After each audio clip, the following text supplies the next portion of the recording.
The Paediatric Standards Group represented every centre in England and Wales. The group included doctors, nurses, psychologists and parents groups. So Bruce Keogh gave us a mandate asking us to make no compromises and to try to create an ideal set of standards.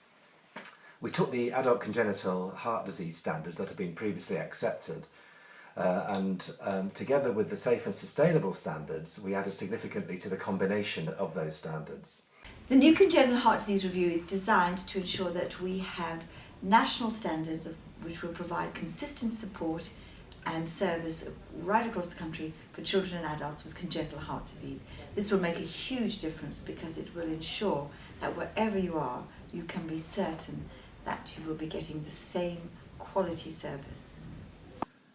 As you will see from the consultation document, we have spent a considerable time considering the standards that are required for this delicate surgery, and we've made appropriate recommendations which I believe are very important for the future of children and indeed adults with these problems. At the time that the review started, there were already a number of pieces of work on standards that existed. So there were standards developed by Safe and Sustainable.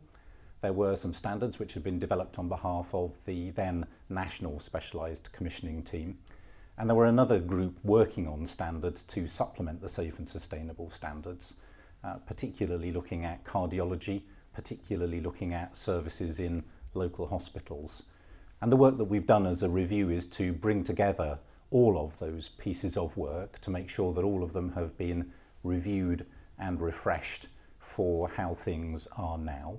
And that's involved a very large number of clinicians from all of the specialist units providing congenital heart disease services, as well as a number of representatives of patients and the public. And having developed a set of standards that we thought were good, those have then been discussed quite widely. So we've taken them to each of our engagement and advisory groups for discussion. We've talked about them on our visits to each of the hospitals that provide the specialist service. We've published them on our website. So there's been an opportunity for a much larger number of people to comment and engage with them. And having done all of that, we then took the result of that work to our clinical advisory panel, who reviewed not only the standards as they came to them, but also what we'd heard during all of those pieces of wider engagement, and helped us to take a view particularly about some of the tricky issues. So I guess it's fair to say that there were a small number of issues on which everybody didn't agree, and a very large number of issues on which everybody did agree. And on that small number of issues which have been tricky for a very long time, the clinical advisory panel needed to make a judgment call, because if there are two views about something in consultation, you have to put forward your preferred view, and that's what they helped us to do. This NHS England review has involved the development of a number of clinical standards which we feel will be helpful in developing congenital heart services in England. These include standards for staffing and equipment, standards for facilities, and a blueprint for organisational structure which will allow as much care as possible to be provided close to home, while ensuring that major procedures such as cardiac surgery will be available 24/7 in top quality units, which will be available irrespective of where patients live, of what non-cardiac medical problems they might have, and of what time of day they present. The whole objective of this process is to get the very best care for children with congenital heart disease, firstly when they're born with their condition, when they have their condition treated, and when they grow older as adults with congenital heart disease. And it's not just about the children, it's about the families, and it's not just about the surgery, it's about all of the other clinical services that depend on the congenital heart disease services being the very best that is possible within our health service. I've been very heavily involved in the patient and public engagement side of this process. We've tried extremely hard to talk to as many people as want to listen, and as many people who want to talk to us about this process, to understand the patient's perspective in particular and the family's perspective, so that we can come up with standards that fit the processes that families want to see happen and are not just guided by what the clinicians feel are most important. The standards have been produced by experienced clinicians, all working in the NHS in these specialties. They are designed, unlike previous standards, to cover the full age range of patients with congenital heart disease, from fetal life right up to old age. Moreover, they're based on a collaborative network where there will be close links between cardiac surgical centres, between specialist cardiology and local cardiology centres. Our aim is that there will be a network of services covering the whole of England to provide care for patients in England and also interventional care for our colleagues' patients in Wales. Most importantly, for babies who need complex surgery, we want to have the very, very best outcomes no matter where you live in the country. So we want every single one of our surgical centres performing to the highest possible standards. We feel that by making the changes that we're proposing, we will improve survival across the piece. We have strengthened the areas around mentoring of surgeons and cardiologists. This is recognising the issue of continuing lifetime learning for all professionals from our senior colleagues. How joint operating and joint procedures with two consultants benefits all, especially the patient. We have stopped short of designating centres for certain conditions for a number of reasons. Every centre should have the experience required to undertake any procedure that they propose to do. The standards make it clear that they should be open to families about their own institution's experience and outcomes, and also experiences elsewhere in the country. This form of surgery is extremely delicate, and I come at this as a surgeon, not a cardiac surgeon, not a heart surgeon, but somebody who has represented the profession very recently. I do believe that the recommendations are extremely important for the sustainability of this form of surgery in the UK. It is very important that in appropriate centres there is critical mass. That is, not just enough surgeons to carry out these delicate procedures, but also supporting staff, such of course as nurses, perfusionists, etc. And these centres must have sufficient throughput of cases so that both the consultant surgeons maintain their skills and the trainees, the young surgeons coming through, are trained appropriately and get the experience that's necessary. The centres, it's very important that they're part of a network that looks after the whole patient. The opportunities for second opinions should be embedded in the culture of all units, indeed the NHS at large. All centres should work as part of their own local networks, with the vast majority of decision making being undertaken in multidisciplinary teams. These networks of care should also be a functional part of a wider national network to facilitate referrals to and opinions from anyone who may have more or a different type of experience. Using telemedicine technology, a local network should be able to discuss individual cases with another network. Surgeons and cardiologists from other centres should also be free to assist in other surgical centres when appropriate, so that learning is promoted between institutions.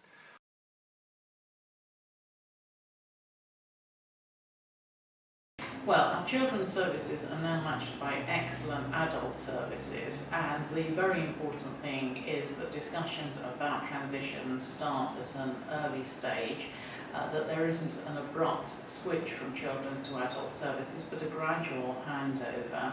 And although on the whole we expect the transition should be completed by 18, those teams should have such good communication that the transition should be quite seamless from the young person and the family's point of view. It's really important that services are age appropriate and developmentally appropriate and take into account both those aspects, both in childhood and through into adulthood. The transition from child-centred services to adult-delivered services is a difficult one. It's difficult because not only is this a time when young people are growing into maturity, when they're changing, when they're developing, when they're on the brink of everything that life holds for them. But in addition, they have a long-term condition which will have demands on their life and the way they grow up.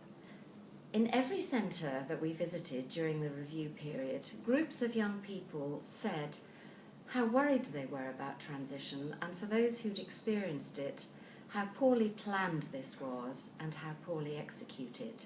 So now we have a particular standard that will devote itself to transition, to making sure that young people are in the centre of these plans, to actually ensuring that we start this process in children's services in a timely fashion, and that we actually communicate with adult colleagues, perhaps holding joint clinics, so that children, young people, are not transferred until the service is robust enough to deliver the very best care for them, and we continue to look after them as they develop into adult life with their chronic problem.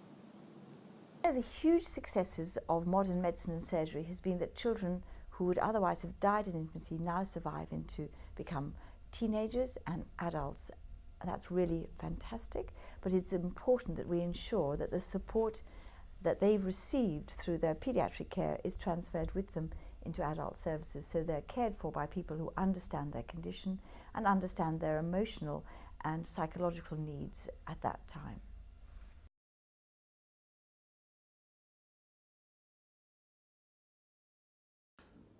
In the modern day practice of medicine, patients and their relatives rightly have high expectations of the standards of clinical care afforded them.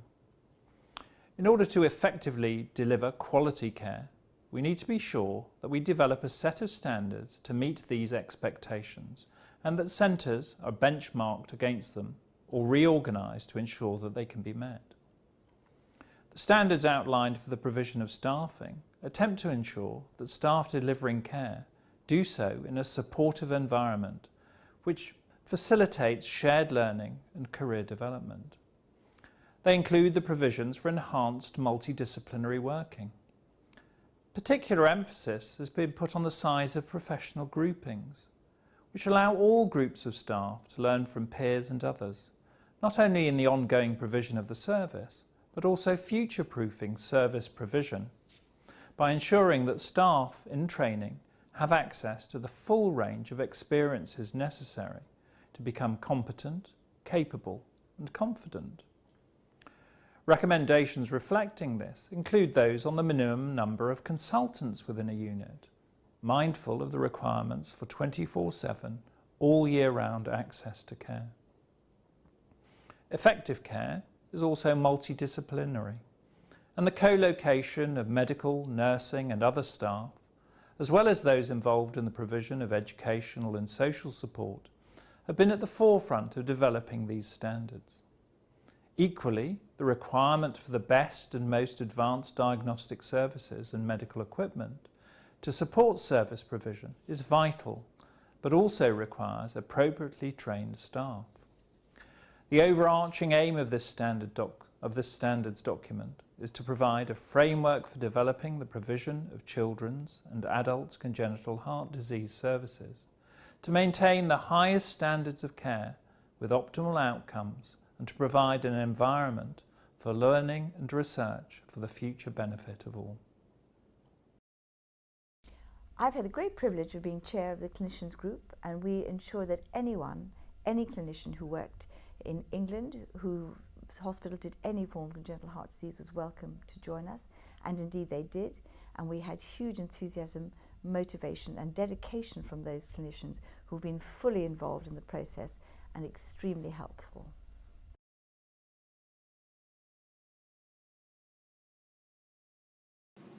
I'm particularly pleased that we have decided as the Clinical Advisory Panel to actually recommend that all critical adjacencies should be on one site. The reason I say this is not just for having them actually available, it's actually to enable the sort of daily or several times daily interaction between teams, which is so vital when you're looking after a child with a complex problem. And I think that is going to add so much now to the standards and to the quality of service that we're able to give to these children and their families and carers. So to me, I find this absolutely vital. It's not just a simple matter of, as I say, having these adjacencies on site. It's recognising that why, for these most vulnerable of services, would we choose to do something completely different from any other specialist service for children that we're currently doing within England? Just to explain what critical interdependencies means, it actually means having on site, as part of an interactive team, all the other paediatric specialties which are necessary to deliver the total care to a complex patient. So we're thinking of things like paediatric surgery, paediatric anaesthesia, paediatric gastroenterology, nephrology, respiratory medicine, all together on one site to enable not only dialogue, but actually close interaction throughout the course of a day when the situation demands it for these patients. And this is invaluable in terms of the standard and quality of care that we're going to now be enabled to deliver to children, their families, and all of their carers. We also have been keen to make sure that services don't stand still. We want to see that a good centre can develop for the future, can do research in a safe and effective way, because only by doing research can we advance the whole process of treating children with congenital heart disease and improving their lives. So it's important that centres not only provide good clinical service, but are able to assess new technologies in a safe and effective way and look at innovations that might improve the care of patients as they grow older with their condition.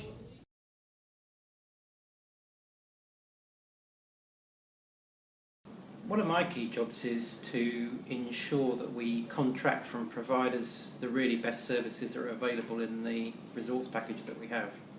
Now, clinical standards are brought to life through what we call a service specification. And a service specification is a document that can be used by a commissioner going to a provider and saying, we want you to provide that level of service. So a service specification is a key bit to the matrix of making all this happen. A service specification will therefore connect the money to the quality. Specialised services covers a whole range of different service areas, from paediatric cardiac surgery here to renal transplantation, heart transplantation, and a significant number of mental health services. We know that all of those services grow in terms of money growth at a rate much higher than any other part of the NHS. So it's very difficult each year on year to ensure that we can deliver an increased level of service with increased quality where that costs additional money. So any new change that needs additional money nowadays needs us to find the resources from other services. Now that's a challenge, and this will be a challenge for paediatric cardiac surgery, which will have to demonstrate as a specialty that they can be as efficient as possible in providing the services, but also meeting the quality standards at the same time. And the review is covering both paediatrics and adult congenital heart services, and the combination of those two services working together do have real potential in terms of improving service efficiency and helping deliver the change that's needed in monetary terms. There's no new money for delivering these standards, but we are delivering new standards across all of our services, and that's achieved by a really well-constructed programme of savings across all the portfolio of specialised services. So it's not just required of an individual service area. The panel is composed of a wide range of people, and we've consulted widely on the standards that we are proposing should be incorporated in the future arrangements for congenital heart disease. The panel includes both patients, providers, that's the sort of hospitals that provide these services, and also healthcare professionals, particularly, of course, heart surgeons. The NHS England Congenital Heart Disease Review provide a reference group. A bit of a mouthful, what's that? So effectively what we've done is we've brought together senior executives from each of the acute hospital trusts that provide congenital heart disease services in England. We think it's an important group because if you look back over the history of the NHS's attempts to review congenital heart disease services, it's very clear that the views of the senior executives in each of the hospitals that provide those services really does need to be fed into the process. So over the last 15 months we've met 4 or 5 different times, and our work in particular more recently has really been focused on commenting on and inputting into the draft standards that we've now started the formal consultation on. We think it's a really important point to have reached because we think we need real clarity on what standards the service and each service provider needs to meet going forward. And there's now, when we've finished this consultation, there will be real clarity on what it is that each hospital trust that wants to provide these services needs to deliver. That will then provide a real clear path for NHS England to commission against. So we're really pleased to have had the opportunity to contribute to those standards alongside groups that represent patients and their representative groups and senior clinicians. And we think this is a really sensible way to do what has in the past proved to be a rather difficult process. So we're really looking forward to the end of the consultation and then moving on to the next stage. So over the last 15 months we've met 4 or 5 different times, and our work in particular more recently has really been focused on commenting on and inputting into the draft standards that we've now started the formal consultation on. We think it's a really important point to have reached because we think we need real clarity on what standards the service and each service provider needs to meet going forward. And there's now, when we've finished this consultation, there will be real clarity on what it is that each hospital trust that wants to provide these services needs to deliver. That will then provide a real clear path for NHS England to commission against. So we expect that in 2015-16 we'll spend the year putting together a new contract for congenital heart disease services. We'll ask hospitals to bid and show how they can meet the standards which we've set. And from April 2016, you can expect to see services that are meeting those standards. Of course, it would be a bit sad if people waited until April 2016 before starting that process. So we've said to providers that we hope that they will use the year 15-16 to start to work towards the standards in shadow form. By having published standards and then having those standards integrated to a service specification, patients and their families, children and others can see what their local hospital is providing them in terms of what contract there is to provide those particular services. And if your local hospital is not providing those, then it will become explicitly clear that there are some components of the service standards that aren't being met.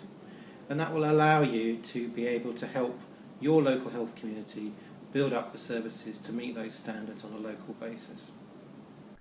One of the other issues which people also ask about is how will we make sure that the standards are met? Where are the means of enforcement? How do we make sure on the ground that we're getting what we've said in the specification? So the first part of that is that commissioners use the specification in their discussions with providers, and they will ask for evidence that the specification is being met. That will be supported by the very important role of networks. One of the key functions of networks is making sure that all of the providers within that network are meeting the specification, many of which require a networked approach. In addition to the network, there will also be a system of peer review. This is built into the standards, and that's a process by which people from different providers visit each other and again ask for the evidence that shows that the standards are being met.